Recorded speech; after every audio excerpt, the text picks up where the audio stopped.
নমস্কার। আজকে উজানের উদ্যোগে সুস্থ থাকার সহজ উপায় বিভাগে আজকের আলোচ্য বিষয় হচ্ছে আয়ুষ। আজকে আমাদের সাথে যিনি আছেন উনি হচ্ছেন ডক্টর পৌলমী সেন। উনি হচ্ছেন একজন হোমিওপ্যাথিক মেডিকেল অফিসার, প্রেজেন্টলি এখন পোস্টেড হুড়া বিপিএইচসি তে। সাথে সাথে উনি হচ্ছেন একজন পাবলিক হেলথ স্পেশালিস্টও। আজকে জেনে নিই একটু আয়ুষের সম্বন্ধিত বিস্তারিতভাবে ওনার কাছ থেকে জেনে নেওয়া যাক। আয়ুষ কি, তার কম্পোনেন্টস গুলো কি একটু যদি আপনি ব্রিফলি বলেন তাহলে খুব ভালো হয়। ওকে, সো থ্যাংক ইউ। আজকে উজানকে আমি খুবই থ্যাঙ্কফুল যে আমাকে এই অপরচুনিটিটা দিয়েছেন ওনারা। আমরা আয়ুষ সম্বন্ধে খুব কমই এখনো কমিউনিটি পিপলের কাছে খুব কম ইনফরমেশন আছে, যেটুকু আমি বলতে পারি। তো আমি আজকে বিস্তারিত নয়, আমি খুব সংক্ষিপ্তভাবে আয়ুষ কি, তার কম্পোনেন্ট গুলো কি কি কি সার্ভিসেস গভর্নমেন্ট আমাদেরকে দিচ্ছে, কিংবা আমরা ফ্রি অফ কস্টে আমাদের টোটাল কমিউনিটি কিভাবে সাহায্য পাবে, সেই জায়গাগুলো আমি একটু দৃষ্টিক্ষেপ করতে চাই। ফার্স্ট অফ অল, আয়ুষ এটা একটা অ্যাব্রিভিয়েশন। আয়ুষের আন্ডারে আছে Ayurveda, Y for yoga and naturopathy, U for Unani, and S for Siddha and সোয়ারিপ্পা। যদিও সোয়ারিপ্পা এখনো গভর্নমেন্টের সিস্টেমে সঠিকভাবে এখনো সিস্টেমাইজড হয়নি, তবে included. And lastly H for homeopathy. এর মধ্যে আমরা যদি কম্পোনেন্ট গুলোকে একটু ডিসক্রাইব করি, আয়ুর্বেদা আমাদের ইন্ডিয়ান অ্যান্সিয়েন্ট সিস্টেম, মোস্ট সব থেকে যদি পুরনো সিস্টেম আমাদের ইন্ডিয়ান সিস্টেম, যারা হার্বস নিয়ে মেনলি কাজ করে এবং ফার্স্ট লাইফস্টাইল মডিফিকেশন এবং ন্যাচারাল কম্পোনেন্ট দিয়ে কিভাবে শরীর সুস্থ রাখা যায় ট্রিটমেন্টের, আমাদের পূর্বপুরুষেরা এটার উপরেই ডিপেন্ডেন্ট ছিলেন। আস্তে আস্তে মডার্ন সিস্টেম এবং অন্যান্য সিস্টেমগুলো ডেভেলপ করে। দেন আমরা আসি yoga and naturopathy. Yoga obviously physical and mental ability এবং ফিটনেসের ওপর কাজ করে, তার সাথে ন্যাচুরোপ্যাথি কিন্তু ন্যাচারাল সিস্টেমটাকে লাইফস্টাইল মডিফিকেশনের ওপর খুব জোর দেয়। ঠিক আছে। দেন আসছি ইউনানি। এটা মেনলি গ্রিস থেকে আবিষ্কার হয়েছিল। গ্রিসের যখন মানে বিভিন্ন কমিউনিটি ইন্ডিয়াতে আসে, তখন তারা ইউনানি সিস্টেম অফ মেডিসিনকে ইন্ট্রোডিউস করায়। মেনলি আরবিয়ান অ্যান্ড পার্সিয়ানরা এই সিস্টেমটাতে খুব বেশি ডিপেন্ডেন্ট, ওদের এটা অ্যান্সিয়েন্ট সিস্টেম অফ মেডিসিন আমরা বলতে পারি। দেন আসছে সিদ্ধা। সিদ্ধা হচ্ছে দ্রাবিড়িয়ান মেডিসিন বলা হয়, মেনলি তামিলনাড়ুর অরিজিন এটা। ঠিক আছে। ওরা ওদের হার্বস গুলোকে নিয়ে একটা সিস্টেম অফ মেডিসিন ডেভেলপ করেছে, and it's very useful. But Siddha medical officer এদিকে অ্যাভেলেবল নয়, অনলি তামিলনাড়ুতেই ওটা অ্যাভেলেবল। দেন আসছে Sowarigpa. It's a Tibetan medicine of system. টিবেটিয়ানের সাথে এটাতে কিন্তু চাইনিজ সিস্টেম অফ মেডিসিন এবং কিছুটা হচ্ছে হার্বস রিলেটেড থিঙ্কিং ডেভেলপ করছে ওরা। মেনলি হিমাচলিয়ান সিস্টেম অফ মেডিসিনও আমরা বলতে পারি। মেনলি কিন্তু হিলি রিজন গুলোতে এই সিস্টেম অফ মেডিসিন খুব ডেভেলপড অ্যান্ড খুব ভেরি ইউজফুল, এটুকু বলা যেতে পারে। অ্যান্ড দেন লাস্টলি আছে হোমিওপ্যাথি, যেটা কিনা জার্মানি থেকে ডিসকভার হয়েছিল এবং আমাদের 1810 সালে আমাদের ইন্ডিয়াতে এটা ইন্ট্রোডিউস হয়েছিল। বিভিন্ন কমিউনিটি যারা ইন্ডিয়াতে এসেছিলেন তারা এটাকে ইন্ট্রোডিউস করেছেন। হোমিওপ্যাথি সম্বন্ধে বলতে পারি যে এটা আমাদের ডক্টর স্যামুয়েল হ্যানিম্যান ইন্ট্রোডিউস করেন, যিনি একজন মডার্ন সিস্টেম মেডিসিনেরই লোক ছিলেন। বাট উনি প্র্যাকটিস করতে করতে সামহাউ ডিসকভার করেন এই সিস্টেম অফ মেডিসিন। যদি আমরা বলি যে না, পিওরলি কিওর থিঙ্কিং নিয়ে হোমিওপ্যাথিটা আমরা যেতে পারি। এরপর আসি দ্বিতীয় কোশ্চেনে। আয়ুষের আন্ডারে কি কি অ্যাক্টিভিটিস চলছে, এটা যদি আপনি একটু ইলাবোরেটলি বলেন। ডেফিনেটলি আয়ুষ সম্বন্ধে ডিফারেন্ট অ্যাক্টিভিটিস চলছে। কমিউনিটি পিপলরা কিন্তু এর সম্বন্ধে আমি বলতে পারি খুবই কম ওয়াকিবহাল, যেটা অ্যাজ এ এখন আমি যেহেতু হোমিওপ্যাথি মেডিকেল অফিসার হিসেবেই পোস্টেড হুড়া আর এইচ পুরুলিয়ার আন্ডারে, তো যেটুকু আমি বলতে পারি যে আপকামিং ইয়ার্স গুলোতে আয়ুষ কিন্তু জাস্ট ওপিডি সার্ভিসের বাইরেও কিন্তু একটা প্রিভেন্টিভ সার্ভিস ডেভেলপ করছে। তার আন্ডারে ফার্স্ট অফ অল কি না, ন্যাম, ন্যাশনাল আয়ুষ মিশন। ন্যামের আন্ডারে আমাদের ফার্স্ট কম্পোনেন্ট কি হচ্ছে, upgraded HWC health and wellness centre. এটাকে কিন্তু মার্জ করছে আমাদের হেলথ অ্যান্ড সাব সেন্টার গুলো, অ্যাজ আমরা জানি যে আপগ্রেডেড HWC তে কনভার্টেড হচ্ছে। সো সেখানেও কিন্তু আয়ুষ সিস্টেমটা কনভার্ট করছে। ম্যাটারটা কি না, এখানে আমরা কি পাচ্ছি, এখানে আমরা পাচ্ছি না একজন আয়ুর্বেদিক মেডিকেল অফিসার, একজন হোমিওপ্যাথি মেডিকেল অফিসার এবং একজন যোগা ইনস্ট্রাক্টর থাকবে, এবং তারা preventive services and curative services both services তারা প্রমোট করবে। এবং আচ্ছা। একটা কমিউনিটি সিলেক্ট করে নেওয়া হবে যেখানে কি আয়ুষ গ্রাম, আয়ুষ সবর মেলা, মেডিসিনাল হার্বস গুলোকে, মেডিসিনাল হার্বাল গার্ডেন ক্রিয়েট করা হবে এবং আচ্ছা। মেডিসিনাল হার্বাল যেগুলো পাওয়া যাবে লোকাল কমিউনিটি পিপলের মধ্যে প্রমোশনের একটা কাজ থাকবে। এছাড়াও ক্যাম্প মোডে কিন্তু আয়ুষটাকে বিভিন্ন কমিউনিটির মধ্যে গভর্নমেন্ট কিন্তু প্রমোটের জন্য প্রচুর পরিমাণে ফান্ড দিচ্ছে। আচ্ছা। প্রিভিয়াসলি যদি আমরা দেখি যে তাহলে কি হবে না, আয়ুষের সব সিস্টেমগুলো ডেভেলপের সাথে সাথে কমিউনিটির কাছে এটা আবেদন থাকবে যে তারা ফ্রি অফ কস্টে আসুক নিয়ারেস্ট পিএসসি, আরএইচ, বিপিএসসি তে, এবং ইভেন এখন তো এসএসএইচ, এসডিএইচ, এমসিএইচ গুলোতেও প্রত্যেকটা টায়ারে কিন্তু মেডিকেল অফিসার প্রেজেন্ট আছে, তারা ওপিডি সার্ভিসেস নিন এবং প্রমোশনাল অ্যাক্টিভিটি তো চলছে। ওকে, এবার আসি পরের কোশ্চেনে। আয়ুষ নিয়ে ভারত সরকারের মূল লক্ষ্য কি?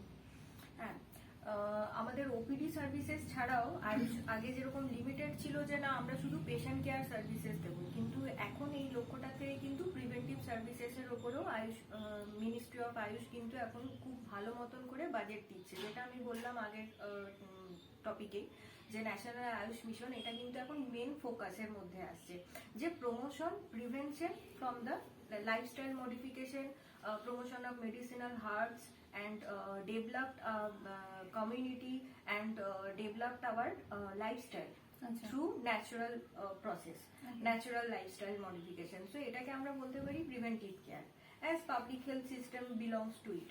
তো এটা মেন ফোকাস, এবং তার সাথে সাথে আয়ুষ সিস্টেমটাকে আরো ডেভেলপ করা, নট অনলি মেডিকেল অফিসার, ডিস্ট্রিক্টেও একটা আয়ুষ সেল তৈরি করবে যারা খালি প্রিভেন্টিভ সার্ভিসেসটাকে, আবার কনসালটেন্ট নিয়োগ হবে যারা কিন্তু প্রিভেন্টিভ সার্ভিসেসটা করবে, এবং এইভাবেই স্টেটে আরো ডেভেলপমেন্ট হবে।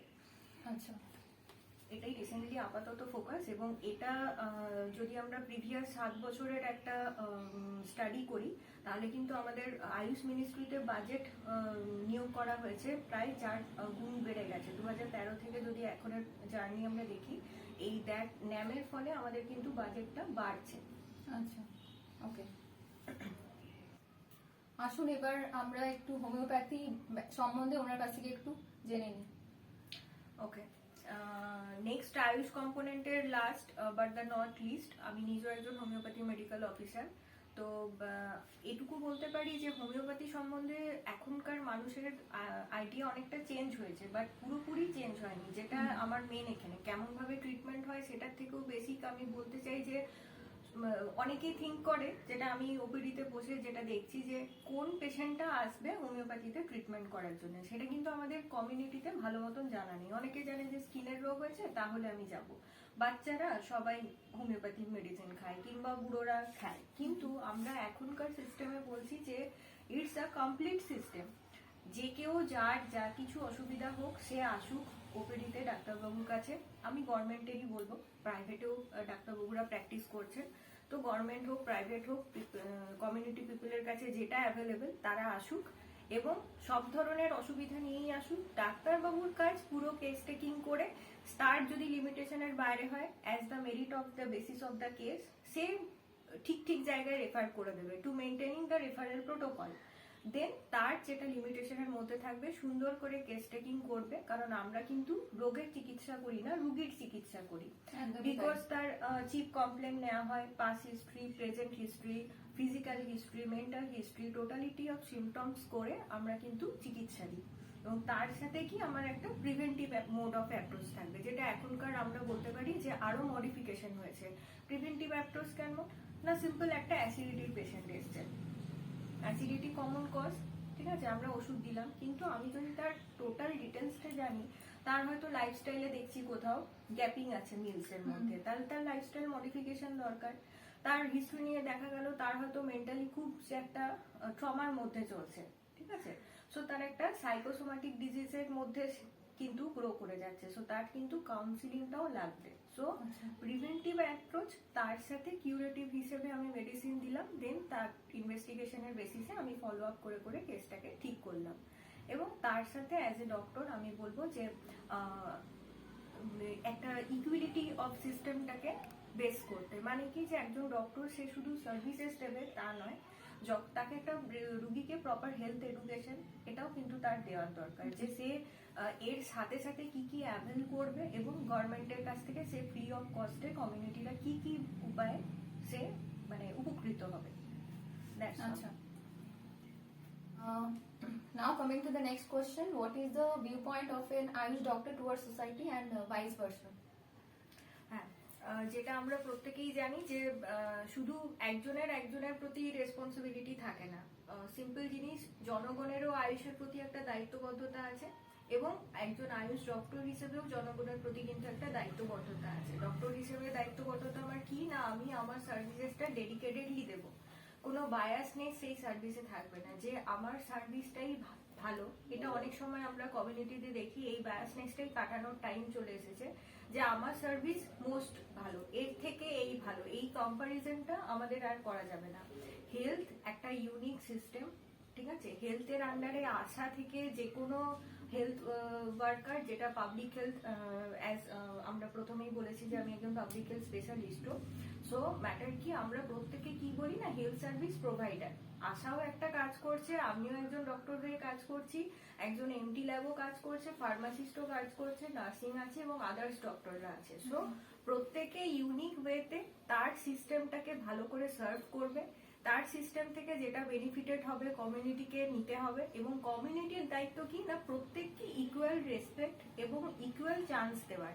সো ক্যান প্রত্যেকটা সিস্টেম যে ফ্রি অফ কস্টে গভর্নমেন্ট এত কিছু ইনভেস্ট করছে তারা অ্যাভেল করতে পারে, এবং তাদের দায়িত্ব যে যদি ফিডব্যাকটা খুব ভালো হয়, ইকুয়াল রেসপেক্ট, ইকুয়াল চান্স, যদি প্রত্যেকের সাথে হেলথে একটা খুব ভালো কোঅর্ডিনেশন পায়, তাহলে কি হবে না, আমাদের মধ্যেও সেই এন্থুটা জাগবে যে আমরাও সিস্টেমটাকে মডিফিকেশন করি, নতুন যা যা আসছে সেগুলোকে অ্যামেন্ডমেন্ট করে একটা গুড সার্ভিস দিই, মানে প্রত্যেকে যেন ইচ এসেন্স অ্যান্ড ফ্লেভার সহকারে প্রত্যেককে প্রেজেন্ট করতে পারে, কেউই কারোর কম্পারিজনে আসবে না, সবাই যেন একটা বন্ধুত্বপূর্ণ সহাবস্থান করবে একে অপরকে।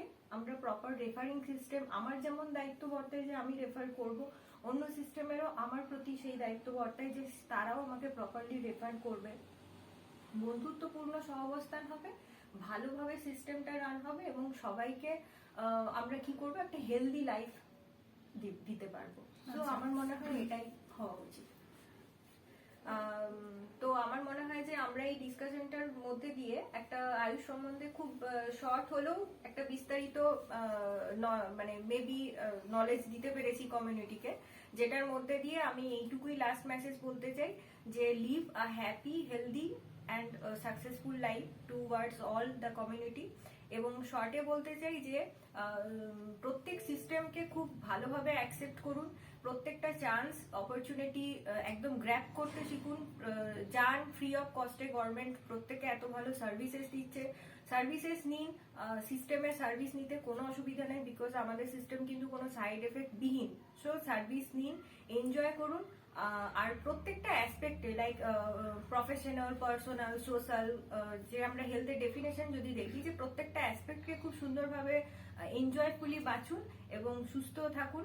আর আমরা বলবো যে ন্যাচারাল সিস্টেম অফ মেডিসিনস কিংবা নিজের লাইফস্টাইল মডিফিকেশন, মেন্টাল কাউন্সিলিং, প্রত্যেকটা জিনিসের উপর গুরুত্ব দিন। So can you live a natural life living.